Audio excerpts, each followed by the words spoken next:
चलिए भारत की बात की शुरुआत करते हैं और अब सबसे पहले खबर, राम मंदिर की जांच में रोज चुकी नए खुलासे हो रहे हैं। आज बताएंगे कैसे चढ़ावा चोरी की मिल गई तिजोरी और उसमें क्या राज सामने आए हैं। योगी राम मंदिर में चढ़ावा चोरी के खिलाफ लगातार कार्रवाई कर रहे हैं, एक्शन में हैं और लगातार नजर बनाए हुए। सीएम आज सहारनपुर में थे।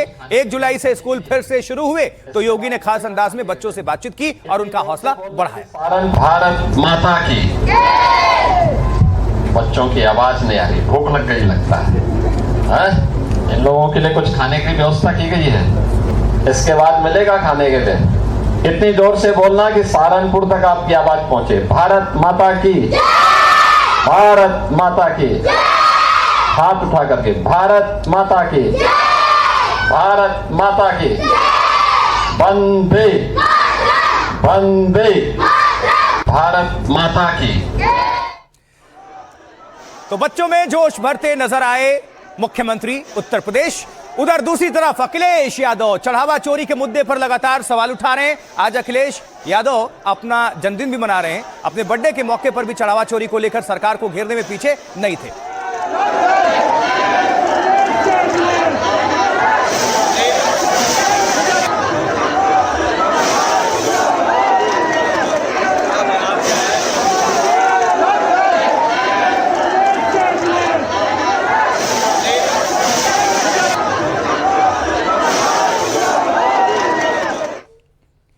तो अखिलेश यादव के जन्मदिन पर उनके समर्थक जश्न में डूबे हुए हैं। लखनऊ में अखिलेश का स्वागत डमरू बजाकर किया गया। ये तस्वीरें।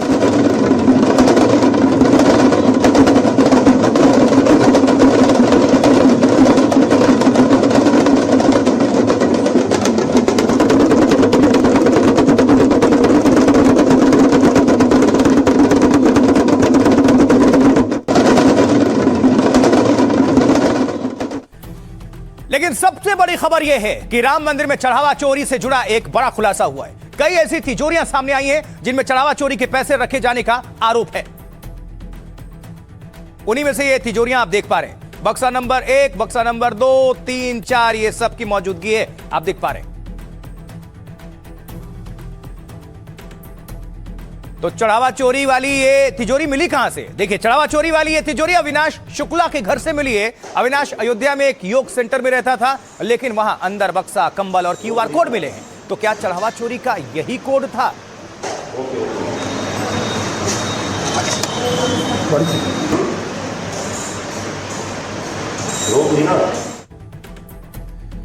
देखिए, चढ़ावा चोरी वाली तिजोरी का रहस्य और पूरी डिटेल्स अब आपको बता देते हैं, आपके सामने रखते हैं। देखिए, राम मंदिर चढ़ावा चोरी मामले में कई खास तिजोरियां मिली हैं। आरोप है कि चढ़ावा चोरी के ज्यादातर पैसे इन्हीं तिजोरियों में थे और ये तिजोरियां यानी बक्से जेल में बंद आरोपी अविनाश के कमरे से मिले हैं। अविनाश शुक्ला की निशानदेही पर ही सबसे ज्यादा पैसे भी बरामद हुए हैं। अविनाश और उसके ठिकानों से पुलिस 20 लाख रुपए जब्त कर चुकी है। लेकिन पहली बार अविनाश की खुफिया तिजोरी सामने आई। एक छोटे से संदूक में लाल रंग से राम राज्य कोष भी लिखा हुआ था। बॉक्स पर पेटीएम का क्यूआर कोड लगा था, यानी ऑनलाइन भी पैसे लेते थे। पुलिस जांच कर रही है कि ये पेटीएम कोड किसका है और पैसे कहां जाते थे। अविनाश के कमरे से तिजोरी जैसे बक्सों के अंदर कपड़े और कंबल मिले हैं और आरोप लग रहे हैं कि अविनाश कंबल कपड़ों के बीच पैसे छुपा कर रखता था। तो दरअसल अविनाश 1.5 साल से अयोध्या में इस योग सेंटर में रह रहा है और 1.5 साल से ही राम मंदिर परिसर में वो नौकरी भी कर रहा था। वो मंदिर में चढ़ावे की रकम को काउंटिंग रूम तक पहुंचाने का काम करता था, जबकि उसका भाई अभिषेक टीचर है और 10 साल से यहां रह रहा है। अविनाश शुक्ला और उसका भाई कंबल बिछाकर जमीन पर ही सोते थे। इसको तंज में ये भी कह सकते हैं कि कंबल ओढ़कर चंदा ले रहे थे, घी पी रहे थे। खैर, पड़ोसियों को लगता था कि दोनों भाई योग और आस्था के काम में लगे हुए, लेकिन अब खुलासा हुआ कि कंबल और सादगी की आड़ में चोरी का ये खेल कर रहे थे। क्या चोरी के पैसों से अविनाश ने कुछ महीने में गांव में पक्का मकान तैयार कर लिया था? यानी अयोध्या में हेर फेर करते और प्रतापगढ़ में संपत्ति बनाकर और बढ़ाते रहे। ये सब कुछ आ रहा है सामने। अब पुलिस ने जेल में सबसे ज्यादा देर तक अविनाश से ही पूछताछ भी की है और पता कर रही है पुलिस कि उसके पास ऐसी कितनी तिजोरियां और कितने पैसे मौजूद हैं। तो जिस योग सेंटर से खास तिजोरी मिली है वहां अविनाश कंबल बिछाकर सोता था, लेकिन किसे पता था कि कंबल और क्यूआर कोड के पीछे चोरी का कोड छुपा है। अयोध्या में अविनाश के घर पहुंचे हमारे संवाददाता मुकेश सिंह सेंगर और बता रहे हैं चढ़ावा चोरी की तिजोरी के राज। मुकेश की रिपोर्ट। यहाँ पर देखिए ये कंबल हैं, ये कंबल रखे हुए हैं जो कि फिलहाल ये देखिए कंबल हैं। ये सारे कंबल जो है इन्हीं बक्सों के अंदर रखे हुए थे और इन्हीं कंबलों के बीच में कैश रखा हुआ था। आप देख सकते हैं कि ये देखिए ये बॉक्स है जिस पर लिखा है राम राज्य कोष, और ये बॉक्स यहाँ पर कैसे पहुँचा या इस पर जो स्टिकर लगा है वो उसका क्या मतलब है ये तो जांच में मालूम चलेगा, लेकिन यहाँ पर राम राज्य कोष लिखा है। और देखिए इन्हीं बक्सों से एक ये बड़ा बक्सा है, 1 2 3, ये 3 बॉक्स हैं जी। देखिए ये जो बॉक्स हैं ये खोल भी लेता हूँ मैं।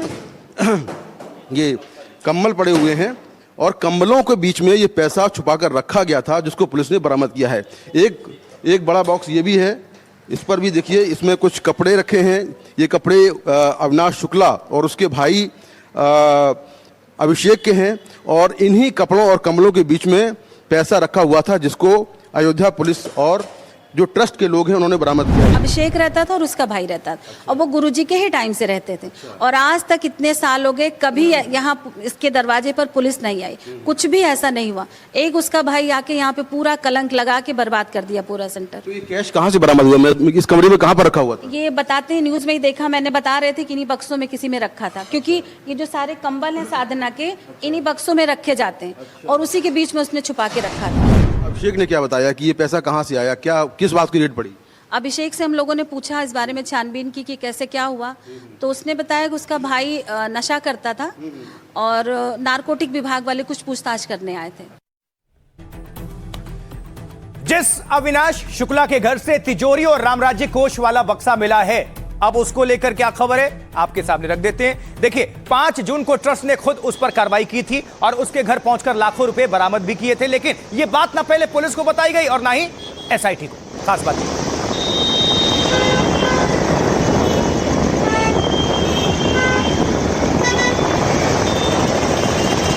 ये जो आप देख रहे हैं 5 जून की तस्वीर है, ये बैग लिए शख्स जो खड़ा है, देखिए जरा 5 जून का वीडियो।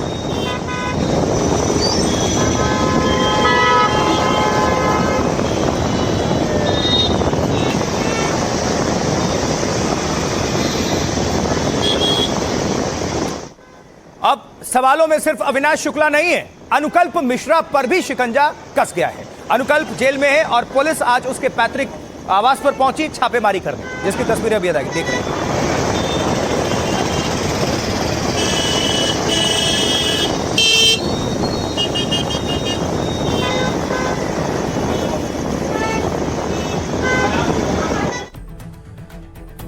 और साथ ही साथ अनुकल्प के बहनोई लवकुश के घर भी पुलिस की टीम पहुंच गई, उसकी भी तस्वीरें आपके सामने रख रहे हैं, देखिए जरा। और कड़ी जांच और तलाशी में इस वक्त पुलिस जुटी हुई है। लवकुश मिश्रा के घर ये दबिश डाली गई।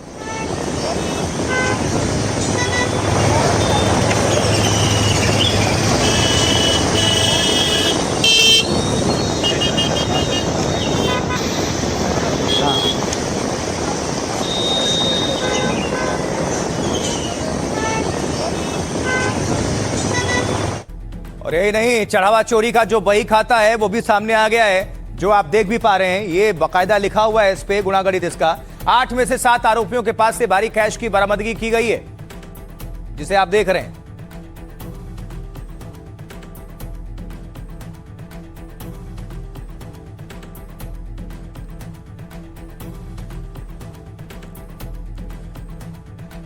अब यहां यह जानना जरूरी है कि किस आरोपी से क्या कुछ मिला है, उसकी डिटेल्स आपके सामने रखने जा रहे हैं। आप नजर डालिए, देखिए आरोपियों से क्या कुछ मिला। तो सबसे पहले हम अविनाश शुक्ला की बात करेंगे। अविनाश शुक्ला 20 लाख रुपए से ज्यादा कैश इसके यहां से मिला है और 1121 अमेरिकी डॉलर्स और सोना चांदी भी इसके यहां से बरामद किया गया है। और साथ ही अब दूसरा नाम जो है टिन्नू यादव का, ये देख रहे हैं आप तस्वीरें। टिन्नू यादव के घर से 1 लाख रुपए कैश अभी तक मिला है। 500 रुपए के 180 नोट और 100 रुपए के 100 नोट वहां से मिले हैं। पुलिस टिन्नू के और ठिकाने अभी तलाशने का काम कर रही है, जबकि तीसरा नाम है मनीष कुमार यादव, उससे 2 लाख रुपए बरामद किए गए हैं और 500 के 270 नोट, 200 के 105 नोट, 100 के 400 नोट मिले हैं। और करुणेश पांडे, ये जो शख्स है, इससे 18 लाख से ज्यादा के नोट अभी तक मिले हुए हैं। अनुकल्प मिश्रा से 16 लाख रुपए से ज्यादा कैश बरामद किया गया है। लवकुश मिश्रा से 14 लाख रुपए से ज्यादा कैश मिले हैं। लवकुश के पास से 500 रुपए के 2850 नोट मिले हैं और जो रमाशंकर मिश्रा हैं उनसे अभी तक 7,30,000 रुपए बरामद हुए हैं। 2 चांदी के सिक्के और पैर का बिछुआ भी मिला है। लेकिन साथ ही अभी बहुत कुछ अंदेशा जताया जा रहा है, जिस तरह से विपक्ष घेर रहा है कि कितने हजार करोड़ का यह हो सकता है, ये सब कुछ सामने आ रहा है। देखिए, आरोपियों के घर से पुलिस को अहम सुराग मिले हैं, लेकिन आरोपियों के परिवार का कहना है कि वो बेकसूर हैं, उन्हें बेवजह फंसाया जा रहा है। सुनाते हैं क्या कह रही है अनुकल्प और लवकुश की दादी। अनुकल हमार बहुत अच्छा पोता है, ये कब्बो न कहूँ चुंगली करे, न शिकायत करे, न कोनो बच्चे के लगे खड़े हुए, न गुटखा पान खाए। पुलिस ने पकड़ा है उनको दान चोरी के मामले में, क्या कहेंगी आप इस पर? अब का कही भैया, हम हमारी पुरखा ने जो कुछ हुए भगवान अच्छा, तो दे दे बच्चा। पुलिस यहाँ पर आई थी, पुलिस ने क्या कुछ पूछताछ की आपसे? नहीं, हमसे कुछ पूछताछ नहीं की। आप बताइए कि जो लवकुश है वो राम मंदिर में काम करता है, या ये बात आपको मालूम थी पहले से? नहीं, भी नहीं मालूम, शहादत का जानत रहे भैया। अच्छा। हाँ, नहीं जानते हैं। अच्छा, ओके। देखिए, एक तरफ आरोपियों पर कानून का शिकंजा कस रहा है और दूसरी तरफ चढ़ावा चोरी पर सियासी घमासान भी मचा हुआ है। यूपी कांग्रेस के अध्यक्ष अजय राय की बात करें तो कल दिन भर इंतजार और हाउस अरेस्ट होने के बाद वो आखिर रात में राम मंदिर पहुंचे और बाद में हनुमानगढ़ में भी पूजा अर्चना वो करते हुए नजर आए। हनुमानगढ़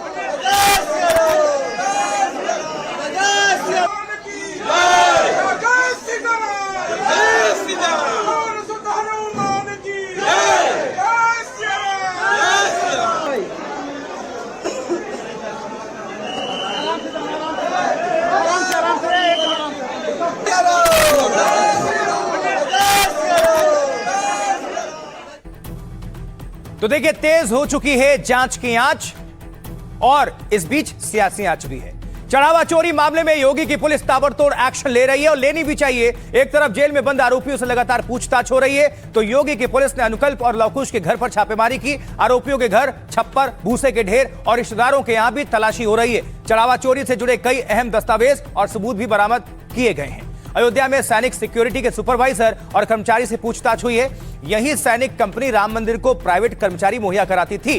चोरी की जांच कर रही एसआईटी को सरकार ने 15 दिनों का समय और दिया है। जांच का दायरा बढ़ाने के लिए ईडी को भी शामिल किया जा सकता है। अयोध्या पुलिस भ्रष्टाचार की जांच के लिए अब प्रवर्तन निदेशालय को चिट्ठी लिखेगी और ईडी यानी इन्फोर्समेंट डायरेक्टोरेट जांच करेगी कि दान का पैसा चोरी होकर किस किस तक कैसे पहुंचा। इसके बाद दान की चोरी से खरीदी गई संपत्तियों को भी कुर्क किया जाएगा। सहारनपुर से मुख्यमंत्री योगी आदित्यनाथ ने चढ़ावा चोरी पर हो रही सियासत पर हमला बोला। कहा, जिन्होंने राम भक्तों पर गोली चलवाई वो आस्था की बात कर रहे हैं। पहले मंदिर का पैसा कब्रिस्तान पर खर्च होता था, तब आस्था कहां थी? आस्था के साथ कोई खिलवाड़ नहीं हो रहा है। अपराधियों को कड़ी सजा मिलेगी। उधर अखिलेश यादव, अध्यक्ष समाजवादी पार्टी, वो क्या कह रहे हैं? वो कह रहे हैं मर्यादा का पहला नाम प्रभु श्री राम है और दूसरा नाम देश का संविधान है। लेकिन भाजपा इन दोनों को ही धोखा दे रही है। यूपी में जो कुछ भी गलत हो रहा है उसे भगवान श्री राम ही सामने ला रहे हैं। रामगोपाल यादव, सांसद समाजवादी पार्टी, वो कह रहे हैं राम मंदिर में छोटी मोटी चोरी नहीं बल्कि 20,000 करोड़ का घपला हुआ है। बड़े बड़े लोगों ने 50-50 किलो सोना, करोड़ों का हीरा दान में चढ़ाया था, उसका कोई हिसाब किताब नहीं है। उधर बाबा बागेश्वर पंडित धीरेन्द्र कृष्ण शास्त्री, वो कह रहे हैं कथावाचक, अभी सिर्फ छोटी मछलियां पकड़ी गई हैं। मैं चोरी के दोषियों को अच्छी तरह से जानता हूं। पर्ची खोलकर उन बड़े नामों का खुलासा करूंगा तो वो शायद मुझे निपटा देंगे। अरविंद केजरीवाल, संयोजक आम आदमी पार्टी, 2.5 साल में राम मंदिर क्यों नहीं गए? गृह मंत्री अमित शाह। और अब एक दिखावटी एसआईटी और फर्जी एफआईआर दर्ज की है। चंदा चोरों को दंड दिलवाना है तो सरकार बदलनी पड़ेगी। प्रतिभा शुक्ला, मंत्री उत्तर प्रदेश, वो कह रही हैं सच्चा राम भक्त कभी मंदिर के पैसों पर नजर नहीं डालता। जो मंदिर का धन लेता है वो महापाप का भागी बनता है और अगले जन्म में महापात्र और कुत्ता ही बनता है। राम मंदिर की जांच के बीच कैसे सियासी तूफान मचा है वो भी तो सुन लीजिए। आइए सुनते हैं जरा। प्रभु श्री राम इतने दयालु हैं, मर्यादा पुरुषोत्तम राम के बारे में पूरा देश दुनिया यही जानती है कि अगर सीसीटीवी बंद कर दें ये लोग और आंखें बंद कर लें कुछ देर के लिए तो अपने आप चढ़ावा वापस आ जाएगा। और ये बड़ा सवाल है। और यूं तो हम कहें कि मर्यादा का पहला नाम तो पहला भगवान प्रभु श्री राम है और दूसरा नाम मर्यादा का संविधान है और भारतीय जनता पार्टी तो दोनों को दगा दे रही है। 11 जुलाई तो बताई है ट्रस्ट की मीटिंग, अभी साल नहीं बताया है। और उनके लिए खतरा तो ये कि दान या चंदा बंद न हो जाए। ये जाति के नाम पर बांटने वाले लोग आपको कमजोर कर रहे हैं। इनके बहकावे में आने की आवश्यकता नहीं। जो लोग जय श्री राम के कहने पर लाठी चलाते थे और राम मंदिर के लिए कार सेवा करने आए हुए राम भक्तों पर गोलियां चलाते थे, आज वे कहते हैं कि आस्था के साथ खिलवाड़ हो रहा है। ये आस्था के साथ खिलवाड़ नहीं, जो अपराधी होगा उसके खिलाफ कठोरता पूर्वक कार्रवाई होगी, लेकिन हिंदू आस्था के साथ किसी को खिलवाड़ करने के लिए छूट नहीं देंगे। मैं कांग्रेस और समाजवादी पार्टी के नेताओं से पूछना चाहता हूं, यह आस्था तब कहां चली गई थी जब कावड़ यात्रा को आप लोग रोकते थे, जब श्री कृष्ण जन्माष्टमी के आयोजन को आप प्रतिबंधित करते थे, जब दुर्गा पूजा के अवसर पर दुर्गा पूजा के पंडालों पर आप जबरन रोक लगाने का काम करते थे और मूर्ति नहीं रखने देते थे, विसर्जन नहीं होने देते थे, भक्तों पर लाठी चलाते थे, तब आस्था का ध्यान नहीं आया।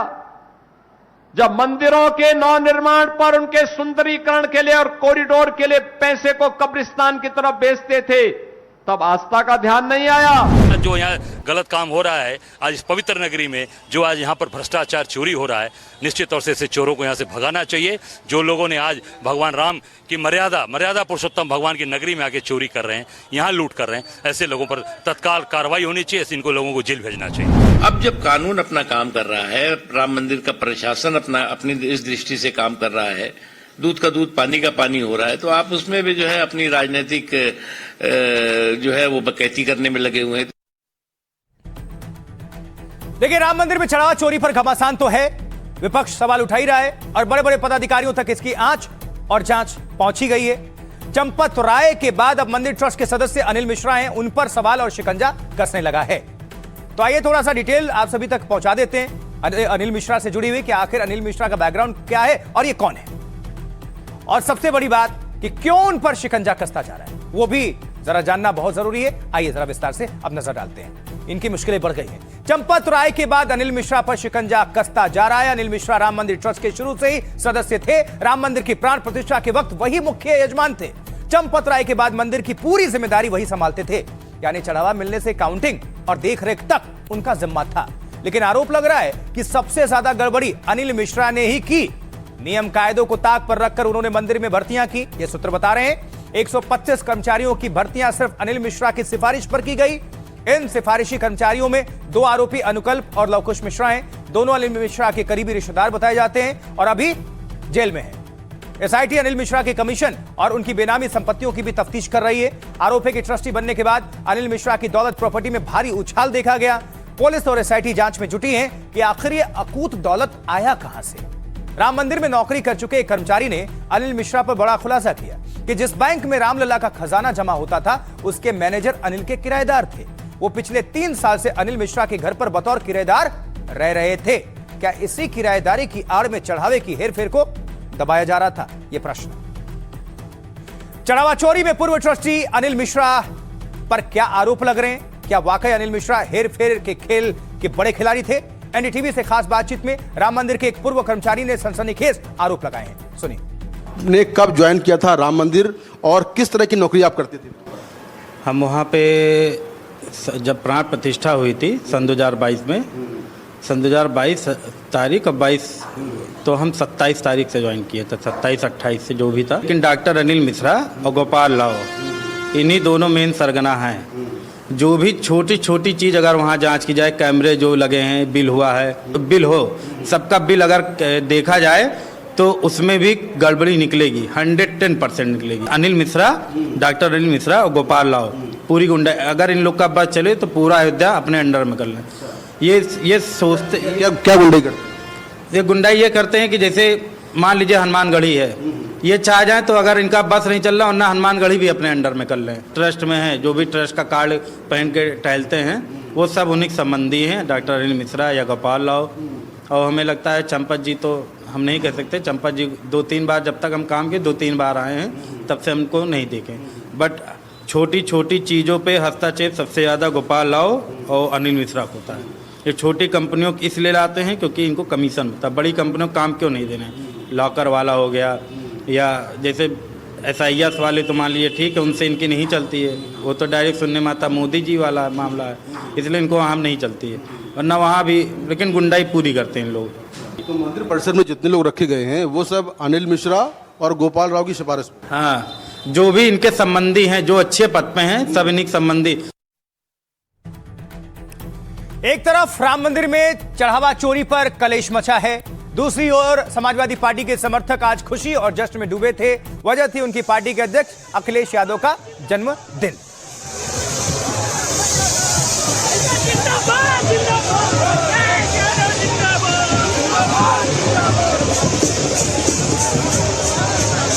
तो आगे आगे नेताजी, पीछे पीछे समर्थक।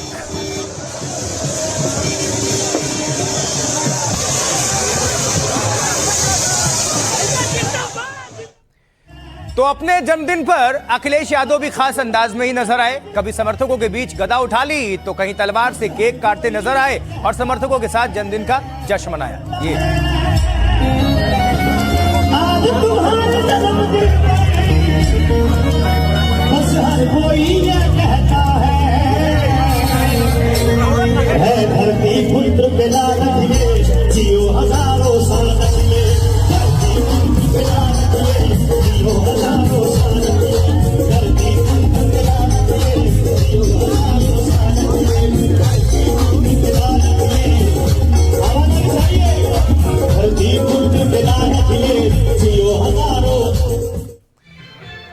तो गाजे बाजे के बीच केक काटते नजर आए अखिलेश यादव तलवार से। अखिलेश ने तलवार से केक काट लिया। अब उनके समर्थक मुरादाबाद में 53 फीट लंबा केक काटते नजर आए। मुरादाबाद से सांसद रुचि वीरा ने अखिलेश के 53वें जन्मदिन पर विशाल केक मंगवाया था। ये देखिए।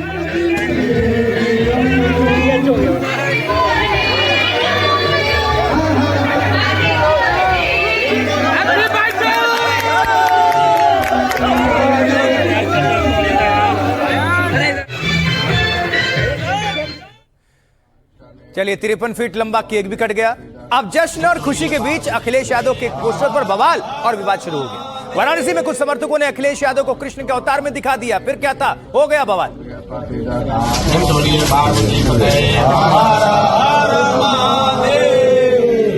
उत्तर प्रदेश की यही पुकार, अब की बात देश यादव जिंदाबाद जिंदाबाद जिंदाबाद। माननीय श्री अखिलेश यादव जी का जन्मदिन मनाए हैं। उनको भगवान श्री कृष्ण के रूप में देखते हैं, मानते हैं, तो उन्हीं के रूप में हम उनको देखकर उनका फोटो लगाकर पूजा पाठ यज्ञ होम अपने साथियों के साथ किए हैं।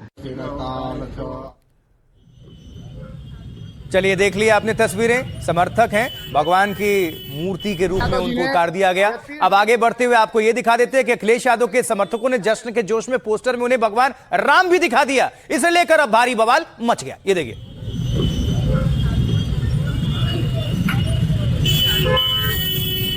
यादव जी ने यह तीर धनुष उठाया है। जिस तरीके से तुम्हारे चोरी को उजागर किया है, उस तरीके से तुम जिसको बचाने का काम कर रहे हो, उसे भी अपने धनुष और बाण से धराशायी करने का काम करेंगे।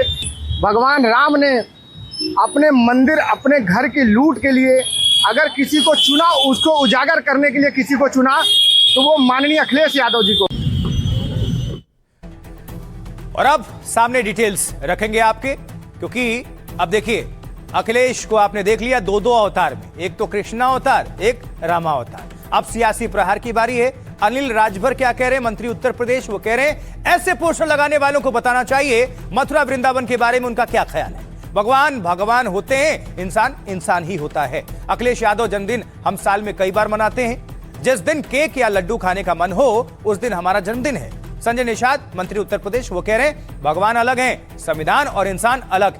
लोकतंत्र में भाग्य विधाता जनता होती है और आज जो वोट डालता है वही भगवान होता है। अगर सेवक भगवान बन जाएगा तो जनता कहां जाएगी। राकेश त्रिपाठी प्रवक्ता बीजेपी वो कह रहे हैं जिनका एजेंडा हमेशा तुष्टीकरण पर आधारित रहा है, जो सनातन का अपमान करने का कोई मौका नहीं छोड़ते, जिन्होंने रामलला मंदिर के निर्माण में हर संभव बाधाएं खड़ी की और जो भगवान श्री कृष्ण की जन्मभूमि पर बोलने से बचते रहे, ऐसे व्यक्ति को भगवान के रूप में प्रस्तुत करना ईश्वर का अपमान है। जबकि रामगोपाल यादव नेता समाजवादी पार्टी वो क्या कह रहे हैं, अखिलेश के चाचा जी, यूपी की भ्रष्टाचारी सरकार से जनता अब ऊब चुकी है। जनता की नजर अखिलेश पर है जो उन्हें मुक्ति दिला सकते हैं। 2027 के चुनाव में अत्याचारी शासन को हटाकर वो सीएम बनेंगे। ओपी राजभर आजकल खूब मोर्चा खोले हुए समाजवादी पार्टी अखिलेश यादव के खिलाफ। वो क्या कह रहे हैं, मंत्री उत्तर प्रदेश, बहुत सोचा कि आपको उपहार में क्या दूं, आप ठहरे बड़े घर के बेटे तो सलाह ही दे रहे हैं, तो हमसे सीखिए और एसी और पीसी वाली राजनीति छोड़ दीजिए, गांव देहात की पगडंडियां नापिए, खेत में जाकर किसानी समझिए। अब अखिलेश के कृष्णा अवतार पर भारी सियासी संग्राम छिड़ गया। क्या कह रहे हैं अखिलेश और योगी सरकार के मंत्रीगण, सुनिए। कई हमारे समाजवादी साथी जन सेवा का कार्यक्रम जगह जगह पर कर रहे हैं, लोगों के बीच में जगह जगह संदेश दे रहे हैं। कई साथी भोजन का भंडारे का कार्यक्रम कर रहे हैं और इसी तरह जनता के बीच में जिन जिन समाजवादी साथियों ने आज हमारे जन्मदिन के अवसर पर जो कार्यक्रम किए, मैं उन सबको बहुत बहुत धन्यवाद, उनका आभार प्रकट करता हूं। समाजवादी पार्टी के लोगों ने हमेशा सनातन संस्कृति का अपमान किया है। अयोध्या में कार सेवकों पर गोली इन्हीं लोगों ने चलाया था। आज ये छद्म भेष धर के तरह तरह के अनर्गल प्रलाप कर रहे हैं। जनता इन्हें कभी स्वीकार नहीं करेगी। ये सब गुंडई और अराजकता को प्रमोट करने वाले लोग। जन्मदिन के अवसर हम सब उनको बधाई देते हैं। सताए हों वो, और 27 के चुनाव में इस अत्याचारी शासन को हटा के मुख्यमंत्री बने। फ्लैक्स, होल्डिंग्स और पोस्टर लगाने वालों से मैं चाहूंगा कि एक बार अपने नेता से पूछें कि मथुरा वृंदावन के बारे में उनका क्या ख्याल है। अखिलेश यादव जी के मुंह से मथुरा और वृंदावन की बात नहीं सुना है। कभी कुछ तो कहें। और इंसान इंसान है, भगवान भगवान होता है। हर चीज की एक हद होनी चाहिए, एक सीमा होनी चाहिए। आपको प्रसन्नता है, आपके नेता का जन्मदिन है, लेकिन उसमें जनता की भावनाओं का भी ख्याल रखना चाहिए। अब बढ़ते हैं आगे और अगली खबर को आपके सामने रखते हैं। भारत पाकिस्तान में बातचीत को लेकर 117 हस्तियों ने प्रधानमंत्री नरेंद्र मोदी और शहबाज शरीफ को चिट्ठी लिखी है और इसके बाद सवाल उठ रहे हैं कि आतंकिस्तान पाकिस्तान से बातचीत का आखिर मतलब क्या है। पहले भी बातचीत की बहुत कोशिश हुई थी, लेकिन पाकिस्तान ने हर बार धोखेबाजी ही की, पीठ पे छुरा ही घोपा। तो भारत के कई दिग्गज नेताओं ने पीएम को लिखी इस चिट्ठी पर दस्तखत भी किया है और इनकी मांग है कि पाकिस्तान से बातचीत की जाए।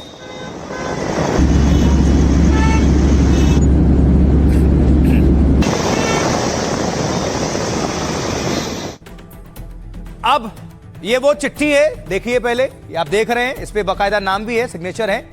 यही चिट्ठी प्रधानमंत्री मोदी और शहबाज शरीफ को लिखी गई है। इस चिट्ठी में 61 भारतीयों के दस्तखत हैं, तो पाकिस्तान के 56 बड़े नाम ने इस पर दस्तखत किया है।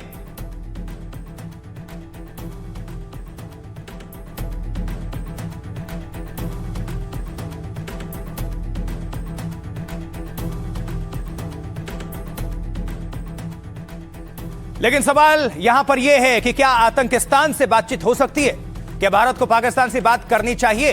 भारत पाकिस्तान की 117 हस्तियों ने पीएम मोदी, शहबाज शरीफ को पत्र लिखा। इन लोगों ने पत्र में भारत पाक में बातचीत दोबारा शुरू करने की मांग की है। दोनों देशों से दुश्मनी खत्म करने और रिश्ते फिर से बहाल करने की अपील की गई है। पत्र में कहा गया है कि टकराव नहीं, बातचीत का रास्ता चुनिए ताकि दक्षिण एशिया में शांति और विकास का माहौल बन सके। भारत पाकिस्तान दुनिया की 20% आबादी का प्रतिनिधित्व करते हैं। दोनों ही देशों में युवाओं की संख्या ज्यादा है, लेकिन तनाव उनके बेहतर भविष्य, रोजगार, विकास में बाधा बन रहा है। दोनों देशों के 117 लोगों ने इस चिट्ठी पर दस्तखत भी किया है। इसमें दोनों देशों के बीच समाज शुरू करने पर फोकस किया गया है। जम्मू कश्मीर समेत सभी विवादित मुद्दों पर बातचीत की मांग की गई है और दोनों देशों से सैन्य तनाव कम करने की अपील की गई है। आतंकी घटनाओं के बाद सीमाओं पर तनाव बना हुआ है। भारत पाक के लोगों के बीच संपर्क बढ़ाने की अपील की गई है। पहलगाम टेररिस्ट अटैक यानी कि जो हमला हुआ उसके बाद नागरिकों की आवाजाही पर कड़े प्रतिबंध लगाए गए। क्रिकेट और दूसरे खेलों की द्विपक्षीय सीरीज शुरू करने की डिमांड की गई है। भारत और पाकिस्तान के बीच आखिरी द्विपक्षीय क्रिकेट सीरीज 2012 2013 में हुई थी।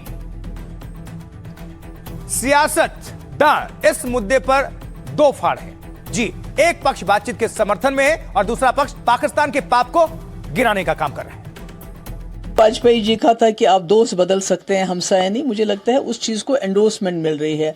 तो आज हमने ये लेटर भी इंडिया के प्राइम मिनिस्टर को और पाकिस्तान को प्राइम मिनिस्टर को लिखा है। और इस वक्त मोदी जी के पास भी एक बहुत बड़ा सुनहरी मौका है कि जो जम्मू कश्मीर का जो कॉन्फ्लिक्ट है, जिसकी वजह से साग भी बंद पड़ा हुआ है, जो खतरनाक हथियार था वो भी आजमा लिया, 370 को खत्म किया, 35A को खत्म किया, उससे तो कुछ रिजॉल्व नहीं हुआ। मैडम महबूबा मुफ्ती साहिबा को अगर चिट्ठी लिखनी भी है तो उन्हें पत्र लिखना चाहिए जो पाकिस्तान के कब्जे वाले जम्मू कश्मीर में बेगुनाह लोगों का जो कत्ल हो रहा है, जो मानवाधिकारों का हनन, ह्यूमन राइट्स वायलेशन पाकिस्तान के कब्जे वाले जम्मू कश्मीर में हो रहा है, उस जघन्य अपराध, उस मानवाधिकारों के हनन को लेकर डॉक्टर फारूक अब्दुल्ला चिट्ठी क्यों नहीं लिखते हैं? आज अपनी गणना करें, अपनी प्राथमिकताओं को देखें, लेकिन पीपल टू पीपल कंटेक्ट उसको अगर हम थोड़ा ईज करें, बहाल करें, इसकी हमने उम्मीद की है। आज तक दुनिया के अंदर जो भी मसला है उसका हल टेबल पर ही हुआ है, जंग से उसका मसले का हल नहीं हुआ है। एक अच्छा सुझाव है, मैं ये कह सकता हूँ, और दोनों मुल्कों के जो सरबराह हैं उनको इस पर विचार करना चाहिए। और हिंदुस्तान पाकिस्तान दोनों के इंटरेस्ट में यही है कि हमारे संबंध अच्छे हों। अगर ईरान और अमेरिका मेज़ पे आ सकते हैं तो हिंदुस्तान और पाकिस्तान भी मेज़ पे आ सकते हैं। और हम तवक्का रखते हैं कि मैंने उसी तनाजुर में जो है वो जो इंडिया की जो लीडरशिप है उनको भी अपील की है कि वो भी डायलॉग की जो है वो राह उसको इख्तियार करें, क्योंकि जंगों से मसले हल नहीं होते। जो मसले हल होते हैं वो जो है बातचीत से होते हैं। अब जल्दी से जान लीजिए कि किस किस ने चिट्ठी लिखी है, बता देते हैं आपको। देखिए, भारतीयों ने इस चिट्ठी पर दस्तखत किए हैं। इनमें कई वैसे नाम हैं जो पहले भी पाकिस्तान से बातचीत का समर्थन कर चुके हैं। चिट्ठी लिखने वालों में जम्मू कश्मीर के पूर्व सीएम फारूक अब्दुल्ला शामिल हैं। फारूक अब्दुल्ला भारत पाकिस्तान बातचीत के प्रबल समर्थक रहे हैं। वो पहले भी कई बार दोनों देशों में बातचीत की डिमांड कर चुके हैं। जम्मू कश्मीर के पूर्व सीएम जी महबूबा मुफ्ती कैसे पीछे रहेंगी? मुफ्ती ने भी पत्र पर दस्तखत किया है। महबूबा मुफ्ती ने कहा है कि पीएम नरेंद्र मोदी के पास इस समय एक सुनहरा अवसर है। अगर भारत और पाकिस्तान के प्रधानमंत्री आपस में बातचीत शुरू करें तो कई पुराने मुद्दों का समाधान निकल सकता है। कांग्रेस नेता मणिशंकर अय्यर ने भी भारत पाकिस्तान बातचीत का समर्थन किया है। मणिशंकर अय्यर कई बार विवादित बयानों से अपनी पार्टी की कांग्रेस की मुश्किलें बढ़ा चुके हैं। उधर एजेयूपी नेता हुमायूं कबीर ने भी इस पत्र पर साइन किया। पश्चिम बंगाल वाले भारत पाकिस्तान बातचीत का हुमायूं कबीर ने समर्थन किया है। आरजेडी के राज्यसभा सांसद मनोज झा का नाम भी इस लिस्ट में शामिल है। मनोज झा ने भी प्रधानमंत्री को चिट्ठी लिखी है, इस पर दस्तखत किया है। मीरवाइज उमर फारूक ने अमेरिका ईरान के रिश्तों का हवाला दिया और जब ईरान अमेरिका बातचीत कर सकते हैं तो भारत पाकिस्तान क्यों नहीं। इस पत्र पर भारत की ओर से 61 हस्तियों ने दस्तखत की है और जबकि पाकिस्तान की तरफ से 56 लोगों ने इसका समर्थन किया है। लेकिन संघ भी पाकिस्तान से बातचीत की पैरवी कर चुका है। हाल ही में संघ के नेताओं के ऐसे बयान सामने आए हैं। अगर पाकिस्तान पुलवामा जैसी घटनाएं करने की कोशिश करता है तो हमें हालात के हिसाब से सही जवाब देना होगा, क्योंकि देश और राष्ट्र की सुरक्षा और सम्मान की रक्षा जरूरी है। मौजूदा सरकार को इस बात का ध्यान रखना चाहिए, लेकिन साथ ही हमें बातचीत के दरवाजे बंद नहीं करने चाहिए। हमें हमेशा बातचीत के लिए तैयार रहना चाहिए, इसलिए कूटनीतिक संबंध बनाए रखे जाते हैं, व्यापार कारोबार जारी रहता है और वीजा दिए जाते हैं। इसलिए हमें इन्हें रोकना नहीं चाहिए, क्योंकि बातचीत की गुंजाइश हमेशा बनी रहती है। पीओके पाक ऑक्यूपाइड कश्मीर में हालत दिन ब दिन खराब होते जा रहे हैं। पाकिस्तान सरकार और सेना के खिलाफ लोगों का गुस्सा यानी आक्रोश चरम पर है। सुनिए तो जरा ये शोर।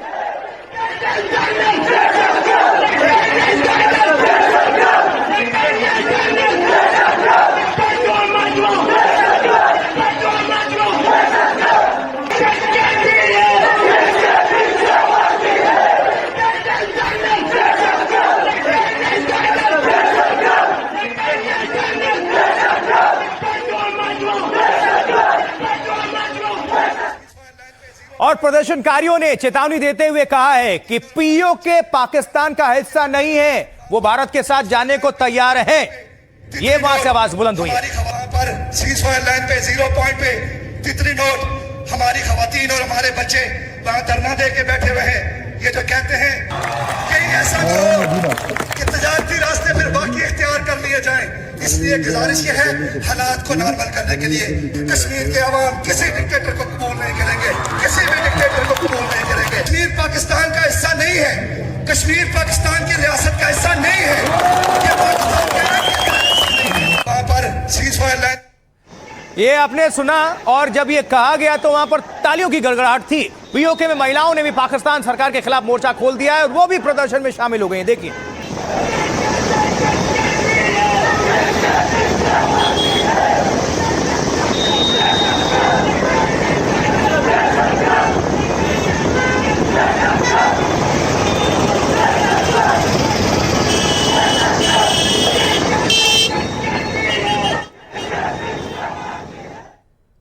पीओके यानी पाक ऑक्यूपाइड कश्मीर, पाक अधिकृत कश्मीर में हिंसा को लेकर जम्मू में यूनाइटेड नेशन दफ्तर के बाहर भी जोरदार प्रदर्शन किया गया, जिसकी तस्वीरें ये रही।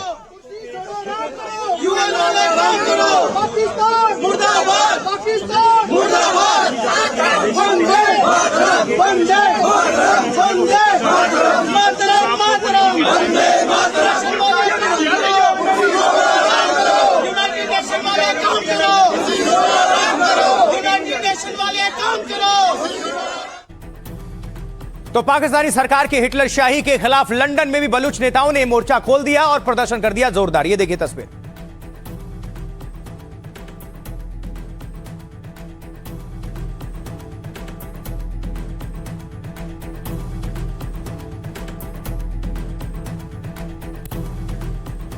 अब चलिए विस्तार से आपको बता देते हैं क्यों पीओके पाकिस्तान से संभल नहीं रहा है। तो शहबाज मुनीर के खिलाफ लोग आक्रोशित हैं, कह रहे हैं पीओके में एक बार फिर पाकिस्तान सरकार के खिलाफ भारी गुस्सा आक्रोश है। मुनीर शहबाज के खिलाफ लोग जमकर विरोध प्रदर्शन कर रहे हैं। रावलकोट के ईदगाह ग्राउंड में हजारों लोग शामिल हो गए। लोगों के मुताबिक पीओके पाकिस्तान का हिस्सा नहीं है। जम्मू कश्मीर अवामी एक्शन कमेटी इस आंदोलन में शामिल है। पीओके में अवामी एक्शन कमेटी के 600 से ज्यादा कार्यकर्ता हिरासत में लिए गए हैं। जम्मू कश्मीर अवामी एक्शन कमेटी अध्यक्ष पर 1 करोड़ रुपए के इनाम की घोषणा है। पाकिस्तानी सरकार आवाज को दबाने के लिए इस संगठन पर कार्रवाई कर रही है। पीओके में जरूरी सामान की सप्लाई रोकने का आरोप लगा है। जानबूझकर पाकिस्तानी सरकार पर आंदोलन को दबाने का आरोप है। यह आंदोलन महंगाई, खाद्य संकट, बढ़ती कीमतों को लेकर शुरू हुआ था।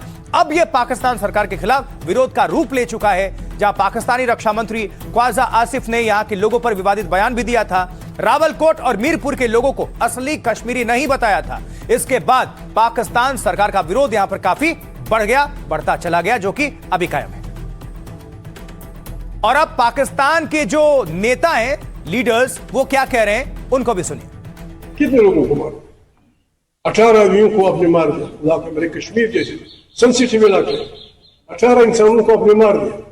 अब अगर और मारोगे तो ठीक है, एक और जलियांवाला बाग से एक और जलियांवाला बाग बना दो, फिर पूछो कि डायर का क्या बना, फिर पूछो कि उस 100 साल बाद मलका विक्टोरिया जब आई हिंदुस्तान, तो हिंदुस्तान की हुकूमत ने कहा कि जलियांवाला बाग पे माफी मांगो।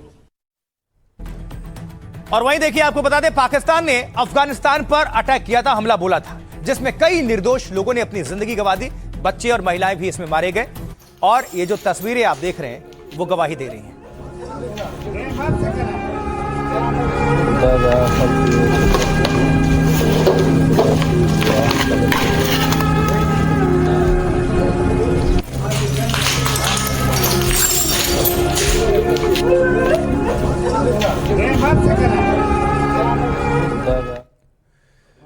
लेकिन उधर अफगानिस्तान ने भी इसके बाद पाकिस्तान में घुसकर हमला बोल दिया। पाकिस्तान के आतंकी ठिकानों पर अटैक कर दिया अफगानिस्तान ने। ये देखिए,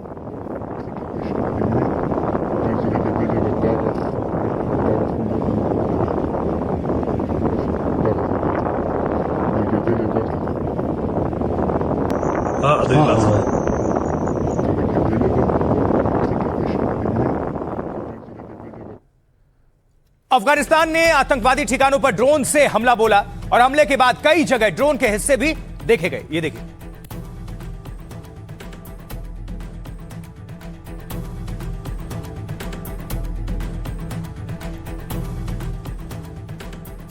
तो अब यहां पर आप ये जानिए कि कैसे अफगानिस्तान ने पाकिस्तान से बदला ले लिया और पाकिस्तान को क्या चेतावनी दे डाली। तो अफगानिस्तान ने पाकिस्तान में ताबड़तोड़ हवाई हमले शुरू किए। अफगानिस्तान के एयर स्ट्राइक में पाकिस्तान में आतंकी ठिकाने ध्वस्त हुए। अफगानिस्तान की जो सेना है उसने पाकिस्तान में ड्रोन से बम गोलों की बरसात शुरू कर दी। पाकिस्तान ने हाल ही में अफगानिस्तान पर एयर स्ट्राइक किया था। पाकिस्तान के हमले में 36 निर्दोष नागरिकों की मौत हो गई थी, जबकि इस हमले में 100 से ज्यादा लोग घायल हो गए थे। अफगानिस्तान ने एयर स्ट्राइक करके पाकिस्तान से इसका बदला ले लिया। बलूचिस्तान और खैबर पख्तूनख्वा में आतंकी ठिकानों को निशाना बनाया गया। अफगान सेना ने फाइटर जेट्स और ड्रोन से हमला बोला। भीषण हमले में आतंकी ठिकानों को बहुत बड़ा नुकसान पहुंचा। अफगान सरकार ने पाकिस्तान को और हमलों की चेतावनी दी है। इसी बीच एयर स्ट्राइक पर अफगानिस्तान के जो रक्षा मंत्रालय है, उन्होंने बयान जारी किया है, अफगानिस्तान पर खतरा पैदा करने वाले हर ठिकाने को हम निशाना बनाएंगे, नेस्तनाबूद करेंगे। धमाकों की साजिश रचने वाले आतंकी अड्डों को हम जमींदोज कर देंगे। अब आगे बढ़ते हैं और बात करेंगे उस हत्याकांड की जिस पर पूरे देश की निगाहें इस वक्त टिकी हुई हैं। जी, केतन हत्याकांड में पुलिस ने सबूत इकट्ठा करने के लिए लोहगढ़ किले में केतन की हत्या का रिप्ले किया है। और अब आपको एक और वीडियो दिखाते हैं। इस वीडियो में केतन हत्याकांड के दोनों आरोपी यानी सिया और चेतन दिखाई दे रहे हैं। बताया जा रहा है कि यह वीडियो 23 मई का है। सिया और चेतन एक कैफे में बैठे दिख रहे हैं।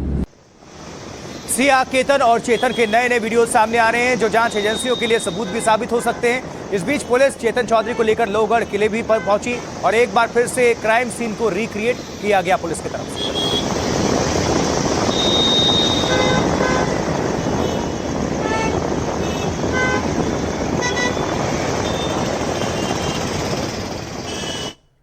लोहगढ़ किले में क्राइम सीन रिक्रिएशन के दौरान पुलिस चेतन को उसी जगह पर लेकर गई जहां से केतन को धक्का दिया गया था। यह देखने की कोशिश हुई कि उस वक्त चेतन कहां खड़ा था और केतन कहां था, फिर कैसे केतन को धक्का दे दिया गया। इस पूरी प्रक्रिया की वीडियो रिकॉर्डिंग भी की गई और साथ ही चेतन की चाल और हाव भाव की भी रिकॉर्डिंग हुई, जिसका गेट एनालिसिस किया जाएगा।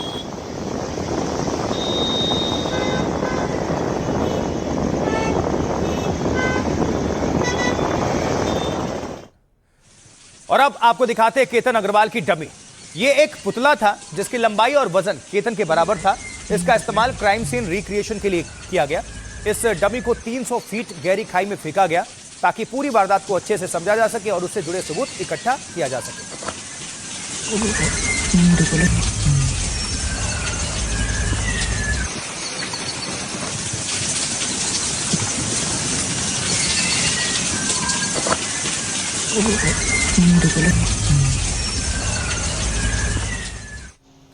तो चेतन चौधरी को करीब 4 घंटे तक लोहगढ़ किले में रखने के बाद पुलिस उसे वापस थाने लेकर आई और फिर सवाल जवाब का नया राउंड शुरू हुआ।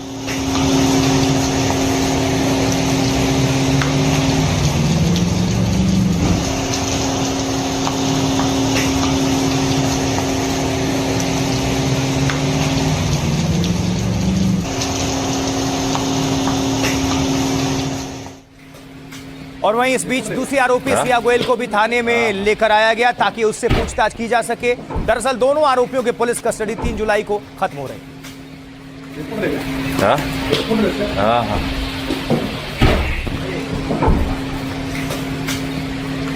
सिर्फ सिया और चेतन ही नहीं, सिया के भाई साहिल गोयल भी लोनावाला थाने में नजर आए।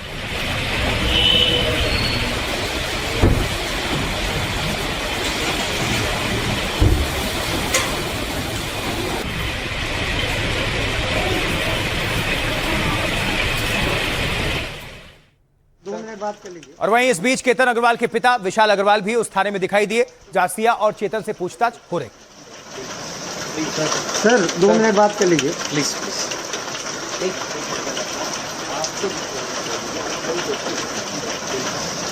सर 2 मिनट बात कर लीजिए प्लीज। इधर सिया गोयल के पिता ने अब चुप्पी साध ली है, वो मीडिया से बिल्कुल भी बात नहीं कर रहे हैं। The family not taking any questions. नहीं बट सर ऐसे सवाल उठ रहे हैं कि सिया से बात नहीं हो पा रहा था, सिया आपसे बात नहीं कर पा रहे थे। The family not taking any questions. नहीं बट सर ऐसे सवाल उठ रहे हैं कि सिया से बात नहीं हो पा रहा था।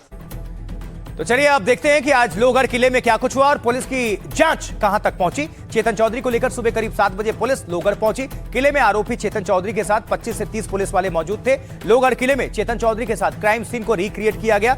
रिक्रिएशन में यह देखा जाता है कि आरोपी ने मर्डर कैसे किया होगा। यह देखा जाता है कि मरने वाला कहां खड़ा था और आरोपी वहां कैसे पहुंचा। पूरी प्रक्रिया की वीडियो रिकॉर्डिंग की जाती है ताकि एनालिसिस हो सके। क्राइम सीन रिक्रिएशन के लिए केतन के डमी का इस्तेमाल किया गया। केतन की लंबाई वजन के बराबर डमी 300 फीट गहरी खाई में फेंकी गई। फिर चेतन को किले पर चलाकर देखा गया। बॉडी लैंग्वेज रिकॉर्ड की गई। इसका मिलान उस सीसीटीवी फुटेज से किया जाएगा जिसमें चेतन कैद हुआ था। चेतन चौधरी की बॉडी लैंग्वेज का विश्लेषण एआई की मदद से किया जाएगा। इसे गेट एनालिसिस कहते हैं। इसे तय होगा कि हुडी वाला चेतन ही था या नहीं था। इसका इस्तेमाल ओसामा बिन लादेन की पहचान के लिए किया गया था। सीआईए ने गेट एनालिसिस से ही तय किया था कि ओसामा कहां रहता है। इस बीच मुख्य आरोपी सिया गोयल को लेकर नया खुलासा हुआ। पता चला कि केतन की हत्या से पहले सिया ने उसका फोन रख लिया था और कुछ दिनों बाद सिया ने वो फोन केतन के घर वालों को सौंपा था। अब पुलिस जांच कर रही है कि सिया ने उस फोन से कुछ डिलीट तो नहीं किया। चलिए, ये पूरी जिस तरह से पुलिस अब कुंडली खोलने में लगी हुई है, हर एक तफ्तीश कर रही है हर एंगल से, वो आपके सामने हम पहुंचा रहे हैं। अब अगली खबर, अगली तस्वीर इसी से जोड़कर, क्योंकि देखिए केतन हत्याकांड के बाद लोहगढ़ किला देश दुनिया में मशहूर हो गया। अब पहले सैलानी यहां कुदरत के नजारे देखने और इसके ऐतिहासिक महत्व को समझने या जानने आते थे, लेकिन अब दूसरी वजह से आ रहे हैं।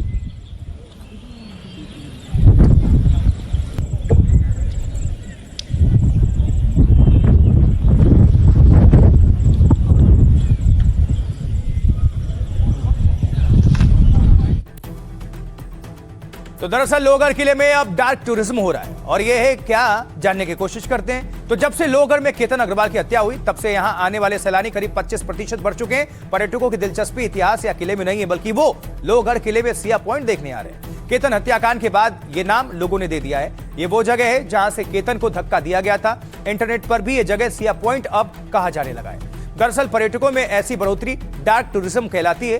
डार्क टूरिज्म वो पर्यटन है जिसमें लोग ऐसी जगहों पर जाते हैं जो मौत, त्रासदी, युद्ध, नरसंहार या दूसरे अपराध से जुड़ी होती हैं। लोग ऐसी जगहों पर जिज्ञासा या रोमांच की वजह से जाते हैं या फिर उन्हें श्रद्धांजलि देने पहुंचते हैं जो इसमें मारे गए थे। केतन हत्याकांड के बाद लोहगढ़ किले में भी यही हो रहा है। लोग ये जानना चाहते हैं कि आखिर वो कौन सी जगह है जहां 20 साल की लड़की ने अपने मंगेतर का मर्डर कर दिया है।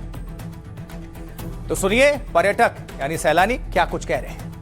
लोग आते भी हैं देखने के लिए। इस तरीके के घटना के बाद हमेशा देखा जाता है कि लोग आते हैं, ज्यादा लोग आते हैं। हाँ, हो सकता है कि लोगों को इंटरेस्टेड हो कि यहाँ पे आके देखे कि क्या हो रहा है और यहाँ का माहौल कैसा है, या पुलिस इन्वेस्टिगेट कर रही है कि नहीं, या कहाँ हुआ, कैसे हुआ, वो सारी चीज़ें अंदर की चीज़ें मालूम पड़े।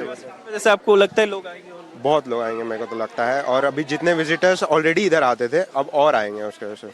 हाँ, मुझे भी बारिश का माहौल है, ये सब कोई ना कोई फिसलता रहता है, कुछ ना कुछ ऐसी घटना होती ही रहती है। बट ये एक ऐसी घटना है कि मतलब लोगों को में अलग ही डर बैठ गया इस चीज़ का, और इस वजह से लोग इंटरेस्टेड भी है और डर भी है लोगों में, साथ में दोनों है वो। तो उस क्यूरियोसिटी की वजह से कुछ लोग आ भी रहे और कुछ नहीं भी आ रहे, वैसा है कि हम तो इस घटना के सोचने से ऐसा कुछ आए नहीं है कि इस घटना हुई है तो यहाँ पे जाना चाहिए, नहीं जाना चाहिए। हम तो बस इस कारणवश आए थे कि ये घूमने की जगह है, यहाँ पे आना चाहिए। बट जो इस घटना का प्रभाव है ये लोगों के दिमाग पे बहुत गंभीरता से पड़ने वाला है, क्योंकि अब ये फोर्ट जो है ना, अब इसे उसे कनेक्ट किया जाएगा कि इतनी गंभीर ये समस्या थी, और अब मैं भी उधर जाऊंगा तो मैं भी एक डर मेरे दिल में रहेगा, एक जहन में रहेगा कि एक बहुत ही अजीब सा एहसास होगा कि यहाँ पे किसी की मृत्यु हुई है और मैं यहाँ पे घूमने आया हूँ, तो एक वो डर बैठ गया है मेरे दिल में। तो सैलानियों को सुन रहे थे जो लोग वहां पर घूमने जा रहे हैं। चलिए अब आगे बढ़ते हैं और अब जानेंगे कि आखिर 11 साल के मासूम की मौत का जिम्मेदार कौन है। मॉनसून आते ही सिस्टम की पोल भी इसके साथ खुल गई है। सबसे पहले मुंबई की तस्वीर आपको दिखाने जा रहे हैं और कैसे सड़कें यहां से गायब हो गई हैं। हर जगह जल जमाव है। लगातार बारिश के बाद हर तरफ सिर्फ पानी ही पानी नजर आ रहा है। ये देखिए जरा मुंबई की तस्वीर।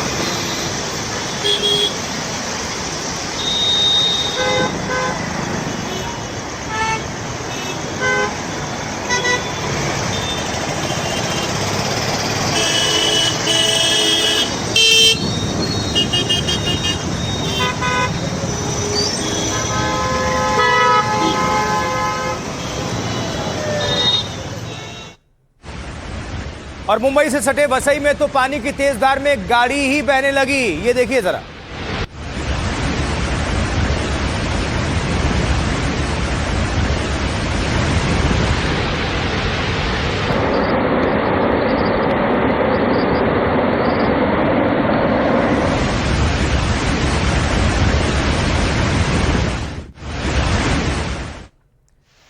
मुंबई के अंधेरी सबवे भी बंद हो चुका है और यहां भी पानी भर चुका है।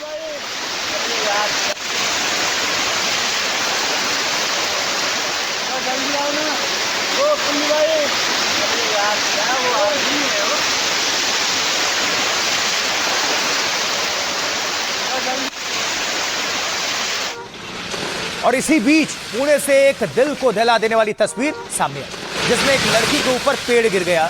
गनीमत रही कि लड़की बच गई। देखिए,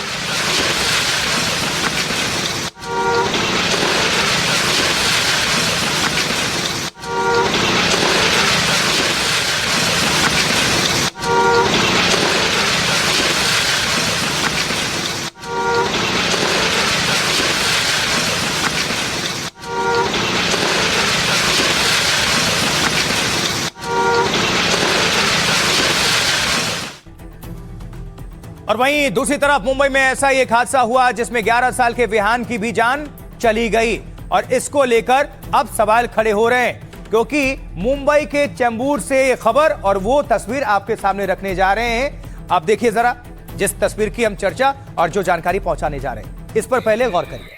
अब देखिए, जहां स्कूल बस के ऊपर पेड़ गिरा और इसी हादसे में विहान की मौत हो गई, वो तब स्कूल बस से वापस घर लौट रहा था। पहले ये देख लीजिए।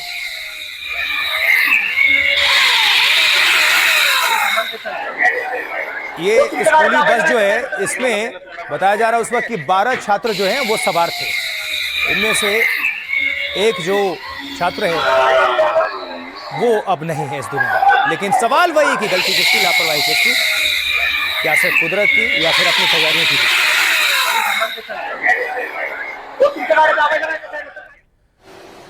वहीं मासूम की मौत के बाद उसकी मां सदमे में है इस वक्त। विहान की मां को अब भी उम्मीद है कि उनका बेटा वापस आएगा, उनसे बैट मांगेगा और क्रिकेट खेलने जाएगा।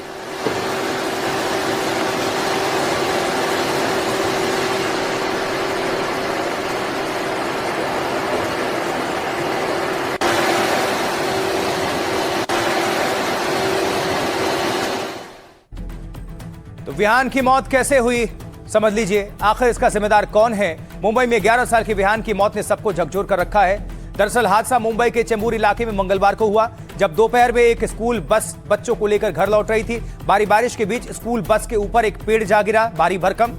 इसके बाद गाड़ी के अंदर सवार 13 बच्चों को बाहर निकाला गया। हादसे में 5 छात्र घायल हुए, जिन्हें तुरंत अस्पताल लेकर जाया गया। 4 बच्चों को मामूली चोटें आई, लेकिन विहान की स्थिति नाजुक थी।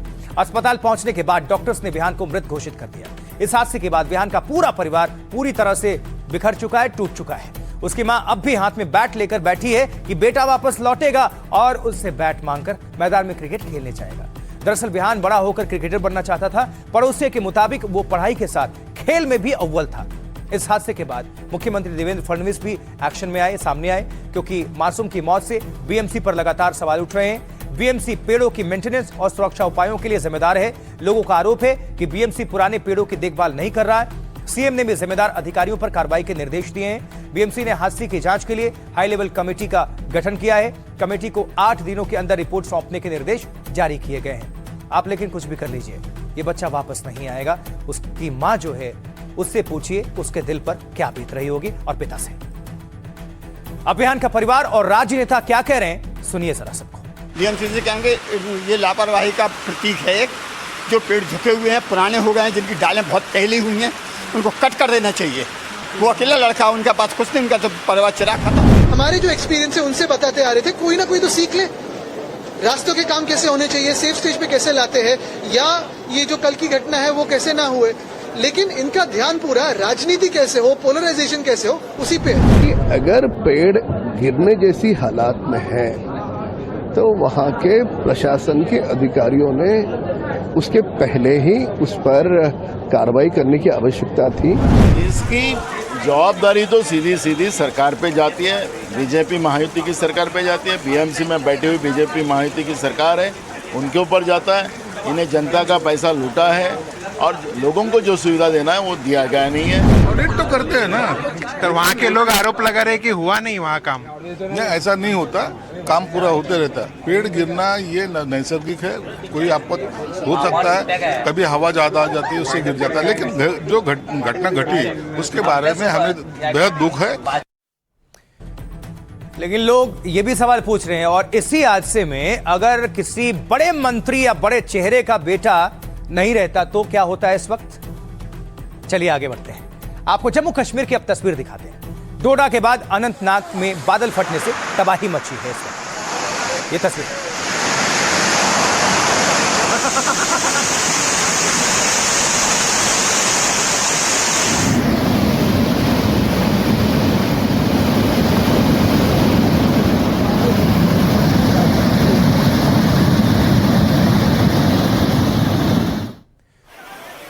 अब तस्वीर मध्य प्रदेश से, एमपी के सीहोर से, जहां पानी के तेज बहाव में बाइक बह गई, कई दोपहिया। देखिए जरा, अपनी अपनी बाइक बचाने में जद्दोजहद करते लोग। ये देखिए,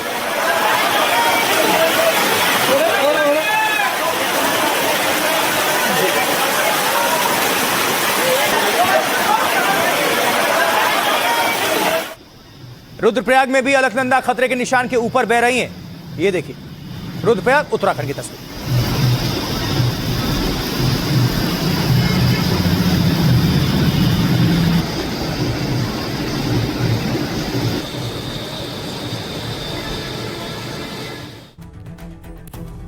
और आपको बता देते हैं कि किस राज्य का क्या हाल है, चलिए जान लीजिए। महाराष्ट्र, मुंबई में मानसून पूरी तरह से एक्टिव हो चुका है। हाल यह है कि बारिश के बाद जगह जगह जलभराव की स्थिति है। अगले 24 घंटे के लिए ऑरेंज अलर्ट जारी किया गया है। इसके अलावा महाराष्ट्र के 23 जिलों में येलो अलर्ट है। और अगली जो राज्य अगर हम बात कर लें, उत्तर प्रदेश, यूपी, प्रयागराज, बरेली समेत 25 जिलों में भारी बारिश हुई है। राज्य के सभी 75 जिलों में बारिश का अलर्ट जारी है। अगले 24 घंटों में जगह जगह मानसून का असर बढ़ेगा इससे। और वहीं बिहार की बात कर लें तो बिहार में राजधानी पटना समेत 13 जिलों में तेज बारिश का ऑरेंज अलर्ट जारी है। अगले 5 दिनों तक अधिकतर जगहों पर बारिश होगी। राज्य में बिजली गिरने की वजह से 3 लोगों की मौत भी हुई है। और जम्मू कश्मीर में राज्य के कई हिस्सों में लगातार बारिश का दौर चल रहा है, जारी है। डोडा में 2 बार बादल फटने से रास्ता ब्लॉक हो चुका है। कई गांवों का संपर्क कट चुका है। मलबा हटाने का कार्य वहां पर जारी है। जबकि उत्तराखंड में बारिश के बाद कई नदियां उफान पर हैं। गंगा नदी का जलस्तर बढ़ने से राफ्टिंग पर रोक। ऋषिकेश में 31 अगस्त तक राफ्टिंग बैन। एमपी, उज्जैन समेत 7 जिलों में बारिश का दौर जारी है। हरदा और खरगोन में बिजली गिरने से 3 लोगों के मारे जाने की खबर है। बैतूल में भी एक ही परिवार के 4 लोग झुलस गए और चंपा नदी के उफान में बाइक समेत 2 लोग बह गए। अरुणाचल प्रदेश में बाढ़ और लैंडस्लाइड से 4 लोगों के मारे जाने की खबर। राज्य के 28 जिलों के 90,000 से ज्यादा लोग प्रभावित हैं। कई हिस्सों में अगले 2 दिनों तक तेज बारिश का रेड अलर्ट जारी है। चलिए, इसी खबर के साथ आज भारत की बात बताता हूं मैं। इतना ही। मुझे आशुतोष चतुर्वेदी को दीजिए आप इजाजत। उम्मीद करते हैं कि आज का ये एपिसोड आपको पसंद आया होगा। आप बने रहें, देखते रहें एनडीटीवी इंडिया। आप सभी दर्शकों को बहुत नमस्कार और आभार।